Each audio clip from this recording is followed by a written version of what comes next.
Man, oh man, oh man, oh man. What a game. I got to give some context right now. I am recording this right after the Chiefs and Bills game. Bills got the victory. Chiefs choked because Kadarius Toney does not realize where he's set. He's cost them multiple games, and that guy needs to go. But we're not here to talk about Kansas City. The fact that the Chiefs lost as well as the Jaguars means Baltimore is now in a mano-a-mano fight for the number one seed with the Miami Dolphins, who we see in 3 weeks. New Year's Eve could very well be the battle of the one seed. If Baltimore is able to win their next 2 games, get to that game against the Dolphins, that will be the fight for the number one seed. If they beat the Dolphins, Baltimore can clinch the number one seed on New Year's Eve. But we've got plenty of football left to play. We got Jacksonville next week, and then after that, on Christmas, we've got to take on the Niners. So let's pump the brakes. Let's not focus on that. Right now, we're 10-3. We're going to focus on this game. And man, this game was chaotic. I am so happy we got the win, but there is still issues with the team that has to be addressed. We're not really going to address that in this video here. We're just going to talk about the game. So, Baltimore's defense did not show up for this game. There's these rare moments where Baltimore's defense is just nowhere to be found. And because they're nowhere to be found, the offense has to pick up the slack. And for the most part, the offense was able to do that today. So we start the game off. Baltimore gets the ball first. They pick up a first down. Can't do anything past that. They punt the football. And the Rams decide, we're going to test the main weakness of this Ravens defense: their run-stopping ability. The Ravens' run defense isn't terrible, but if there's any weakness within this group, it's their run defense. They cannot stop the run on a consistent basis. And the Rams came out here and said, let's try this out. We got Williams. He's a great back. We know he can pick up yardage against this defense. So they started off with 9, I repeat, 9 straight runs. And that took them all the way from their own territory down to 1st and goal, right at the goal line. They then proceeded to throw the ball 3 times against one of the best red zone teams. And not only one of the best red zone teams, but one of the best pass defensive teams in the league. So I don't know why they chose to throw the ball there 3 straight times. It resulted in a field goal. Don't know why they tried that, but it is what it is. So they marched down the field. They put points on the board. Baltimore is not able to do anything. I believe it was a following drive where they weren't able to do anything. They punted it back. No, actually, I think that following drive was where the Isaiah Likely touchdown came. I don't know how this happened. It was perfect, man. Isaiah Likely, he gets motion to the left. He gets left wide open on the outside because they were playing man on the inside. So everyone shift towards the right. Nobody was looking towards the left. Nobody was paying attention towards the outside.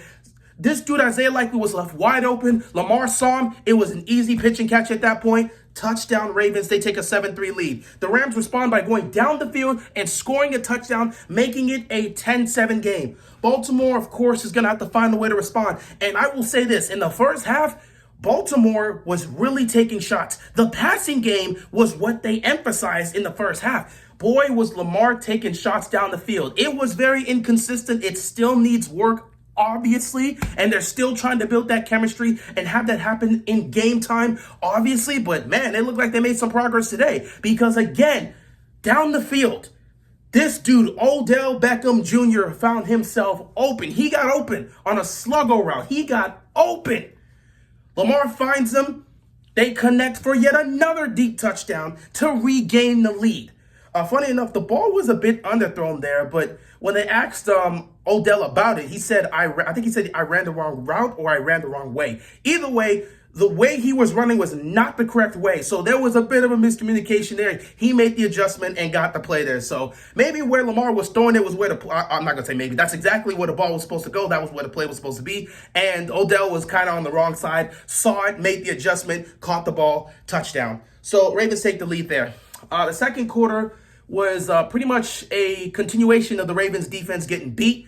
At that point, it switched from them getting beat to the run game, which it would be a consistent thing throughout the game, but it switched from them getting beat in the run game to getting beat in the pass game, specifically passes over the middle. The middle of the field was left wide open all day, and these guys couldn't make a stop.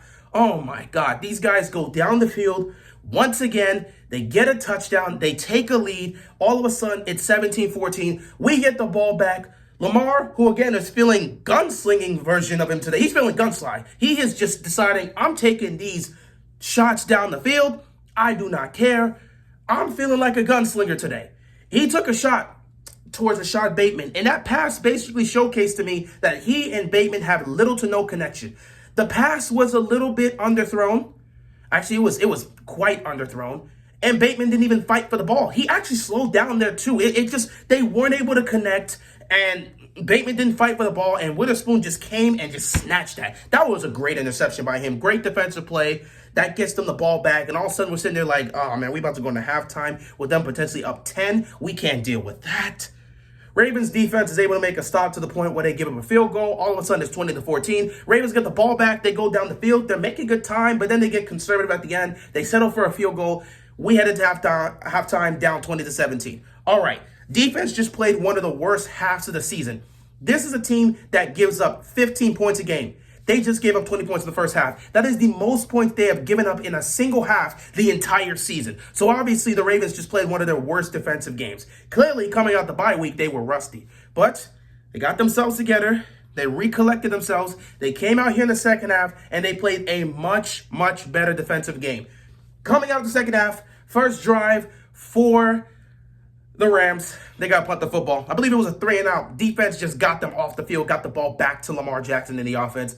And the offense was able to respond with a field goal to make it a 20-20 game. So we were able to tie it up at 20 apiece. Ravens defense comes out there again and makes another stop. So now the defense is being more consistent, made back-to-back stops, got the ball back to the Ravens. Unfortunately, they get the ball back at the goal line. And one of the worst things could have happened. On third down, at our own goal line, I don't know what happened. I don't know what caused this. Listen, Tyler Linderbaum has been one of the best centers in football. We have rarely said his name when it comes to negative aspects. It's always been in a positive light. But for some reason, in this moment, I don't know if he had a brain fart or he assumed he heard Lamar call for the ball. I don't know what it was. Tyler Linderbaum, he snapped the ball. Lamar wasn't even close to being ready. You look at the replay, Lamar's scanning the field, looking at the defense. And by the time he looks right, the ball just goes right past him. And now he's got to go chase it down. And he just punts it out of bounds so they can get the safety instead of having the Rams potentially get that, pick that up for a touchdown. So we end up giving up a safety. It's 22-20. And man, I got to say, throughout the game, it was nothing but penalties and mistakes that were made. Mental mistakes. That's all about discipline. That was costing the Ravens time and time and time again. There was a point where they got the defense got Matthew Stafford off the field. Special teams comes up on a punt return and somebody lines up offsides. I believe it was Tyler Wallace who lined up offsides. All of a sudden, Rams get to come back on the field. Next thing you know, a few plays later, they're down the field. They score a touchdown. It's just crazy how undisciplined the team played today. And they just, at times, they just looked completely lost, like they've never played football. I don't know why. I don't even know how this happened, and I don't know why they were this undisciplined. Maybe it's just the rust. We'll see next week, but maybe it was just the rust. You know, they had that week off. Maybe it was just the rust. I don't know. Either way, Rams regain the lead at 22-20. We punt the ball back to them. They can't do anything with it. It becomes a back and forth affair. Ravens get the ball. They're still down 2. Lamar marches them down the field. They get into field goal range. They kick a field goal. Tucker was pretty much perfect from kicks today. Kick is up. It's good. Ravens take a 23-22 lead. We're in the fourth quarter. The clock is winding down. Rams get the football, and they understand the assignment. They got to go down the field, score a touchdown, and put themselves in the position to where the Ravens need a touchdown to take the lead and ultimately win this game. They go down the field on a methodical drive. Got it done. Stafford is dealing. He's standing in the pocket. He's finding Cooper Kupp. He's finding Puka Nacua. By the way, Cooper Kupp and Puka Nacua. First of all, Cooper Kupp coming back from injury. He looks like he's back. Cooper Kupp was balling all day. And this dude, Puka Nacua, this rookie, man. Oh, my God, he's spectacular. He had a bad drop.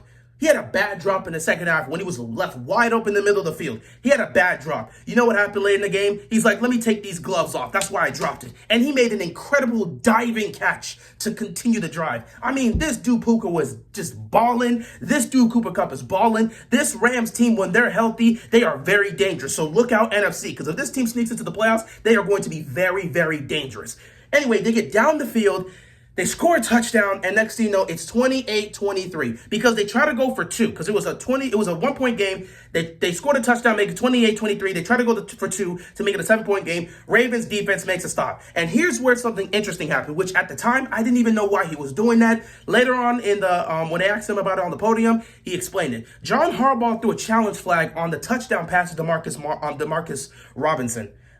I did not understand why he threw that challenge. What is he challenging? Apparently, they were challenging the ruling on the field that it wasn't a touchdown. And I'm like, what do you mean you're challenging that it wasn't a touchdown? It clearly was. Why would you do that? Obviously, they took time to look at it, and it resulted in a failed challenge, which cost us a timeout. Now, at the time, I was pissed off because I'm wondering, what are you challenging? Why are you challenging that? Well, they asked John about that later on, and he said he called the challenge because he wanted to give our defense extra time to rest. They looked tired, and he felt if we just called a regular timeout, it wouldn't give them enough time. So we decided to call the challenge to give them more time to rest to prepare for the 2-point conversion. That's what he said. Whether or not you believe him, I leave it up to you, the fans. But that's what he said. He called the challenge to give them extra time to rest to prepare for the 2-point conversion. I guess that plan worked because they made the stop on the 2-point conversion. Now, we're under 5 at this point. Ravens down by 5. This is the time where you need the offense to step up huge. Ravens offense has to go down the field and score a touchdown. A lot of people have been thinking Lamar Jackson's been coasting, like non-Ravens fans. A lot of people also believe Lamar has been getting carried offensively. Neither one of these things are true, but if people are at this point where they feel Lamar Jackson's getting carried, I feel happy about that because that means he actually has help and he doesn't have to be Superman every week. That's not the case, but if that's the perception, I'm cool with it. That just means he has guys he can rely on. He doesn't have to do it himself. Speaking of that, for this drive, we needed Lamar Jackson to put on his cape. He had to put on the Superman cape. We needed MVP Lamar for this drive because you needed a touchdown no matter what. Lamar said, all right, I got you. Got on the field with the offense, took them down the field all the way to the goal line. We get in a 3rd and 17 situation. I'm over here losing my mind saying, oh my God, how can we find ourselves in a 3rd and 17 situation? All right, it's 3rd and 17. You know you're probably not going to get all of it back. Just look for anything short, Lamar. Get something short underneath. Pick up a good chunk of it so we can set up a 4th and manageable situation. If not, take off. I'm over here doing all this coaching. Lamar says, nah, we got something. So, yeah, Lamar explained this later on in his post-game recap that Nelson Aguilar, he saw something because they had a play where, you had Nelson Aguilar. He was going to, come across the middle. And he was supposed to take it shorter. It was supposed to be a shorter route. But Nelson said, I'm going to run all the way through. Because if I run all the way through, the safety's going to have to respond. He's going to come along with me, which is going to leave a lane open for Zay Flowers to potentially get open to get a touchdown. So Lamar said, you know what? Let's try it. 3rd and 17. Lamar takes the snap. He's backpedaling. He's just buying time. He fires it in. Caught by Zay Flowers for the touchdown. Zay Flowers makes a great catch, gets in, touchdown. Nelson Aguilar absolutely called it. Great call by him. I mean, he just saw it and made the right play to get Zay Flowers open. And Lamar saw him and just delivered a perfect pass. And so the Ravens scored a touchdown. But what was even more impressive was a 2-point conversion. Because Lamar takes a snap. He starts rolling to his right and pressures right there in his face. He dodges one defender and the second defender hits him. Just before he gets hit, he gets the ball off perfectly. Perfect throw to Zay Flowers at the back of the end zone to get the 2-point conversion. Now we're up 31-28. It's under 2 minutes left to go. It's about a minute and 15 left. All we need is for the defense to make a stop. And then all of a sudden, here comes Marlon Humphrey, who hasn't been having a fantastic year. In fact, he hasn't been having a great year. He's been having a solid year, but he's made some mistakes, such as the situation that occurred against the Steelers in Week 5, where he gave up a George Pickens touchdown. But no one really held it against him because it was his first game back from injury. However, today, I don't know what he was on today.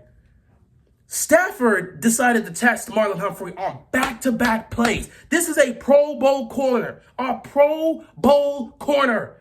And Matthew Stafford felt completely comfortable in throwing towards his direction on back-to-back plays. First throw towards Humphrey. Humphrey just slips or something. Demarcus Robinson's open. He gets the catch. He picks up the first down. Next play, Stafford's like, let me step in real quick. Is that Cooper Kupp I see? I don't care. Is that Marlon Humphrey's covering? I don't care. Throw it up. Jump ball. Perfect throw. Caught. You got this dude, Marlon Humphrey, just running for his life trying to catch this dude, Cooper Kupp. Cooper Kupp just makes a spectacular catch, and Humphrey again gets burned twice. Now they're in field goal range with plenty of time left to potentially score a touchdown. Ravens defense starts making some plays, but then again, Marlon Humphrey, he has a chance to redeem himself. He has a chance to redeem himself. Second down here, Stafford makes the worst the worst decision of the game. I mean, this was the worst throw he had. I don't know why he decided to do this, but he tried to force a pass, a touchdown pass, straight up, in double coverage for no reason. Marlon Humphrey had the football in his hands for the interception. He couldn't hold on. He drops it. They kick a field goal. We go into overtime. In overtime, Ravens get the ball first, and I'm like, Lamar, please, we need the offense to just go down the field, score a touchdown. The defense doesn't have it today. Just get it done, Lamar. They go 3 and out, and I'm like, oh, boy, this is it. We about to lose another overtime game at home. First with the Colts, now with the Rams. This is about to be nasty. That ball gets kicked off to the Rams, and the defense shows up in the most crucial moment possible. They haven't shown up much today, but boy, did they show up in the overtime. They made a stop and forced a 3 and out themselves. And I'm like, okay, we got a chance. Now it's only a field goal. Lamar, come out here with the offense. Get into field goal range and let Tucker win it. We've always done it. We've always done it that way. Let Tucker win this game, and let's go to 10-3. So the ball gets punted off, and we have Tyler Huntley back there. Not Tyler Huntley. I keep saying that. Tylan Wallace back there. Not Tyler Huntley. Tylan Wallace is back there. So we have Tylan Wallace back there. Now, why would Tylan Wallace be back there returning punts? He's not a punt returner. Well, Devin Duvernay got hurt. He got hurt in the game. He suffered a back injury. So someone had to come in, and it's not like you want to throw Justice Hill out there to return punts. So Tylan Wallace had to take it. Tylan Wallace was also the individual that caused the penalty during special teams. He had a bad game. Or he was having a bad game, and he said it himself. He made mistakes. He wasn't looking good up until that point. He had a bad game. But here we go in overtime. He gets the punt, and he returns it. And I'm looking like he's got a lane, but he's going to have to break a couple tackles. So he spins out of a tackle, he breaks another tackle, and he starts going. And I'm looking like, wait, he might have a lane. And then he starts cutting it to the sideline. And I'm like, he's got a lane. And then he gets past the last defender, and he's stumbling over himself. And I'm like, keep your feet, keep your feet. And he keeps his feet. And he goes in for a walk-off, game-winning touchdown in overtime. And just like that, the Ravens are 10-3. What a game. There were some issues we had here, some things we'll probably have to discuss throughout the week. But at the end of the day, you take the victory. You take the victory. Ravens are 10-3. They still hold that number 1 seed right now. Miami could easily regain it back if they beat the Titans on Monday Night Football, which we expect. But we all know it's going to come down to that New Year's Eve game between the Ravens and Dolphins for the number 1 seed. We'll see how that goes. Either way, Ravens got the job done. Lamar was clutch when he needed to. He made a lot of great plays. Receivers were able to get open. They made plays all day. The running game was solid but wasn't great. They did make some good runs here, especially Keaton Mitchell. He had some nice runs. Defense was terrible in the first half, got better in the second half, and then overtime they did their job. And Tylan Wallace sends this game home and gives us a 10-3 record. With that being said, guys, I'm glad we're 10-3, but we still got some work to do. They definitely came out of the bye week rusty. Next week, we got the Jaguars. We'll see how they perform. Hopefully, it's a lot more concise, a lot better, and a lot more disciplined. We'll just have to wait and see. With that being said, guys, I appreciate you stopping by. We'll be discussing this throughout the week. Don't worry about that. And yeah, I'm going to get ready for Sunday Night Football, but first I got to upload this video. Appreciate y'all stopping by and tuning in, and that's all I've got. Peace out.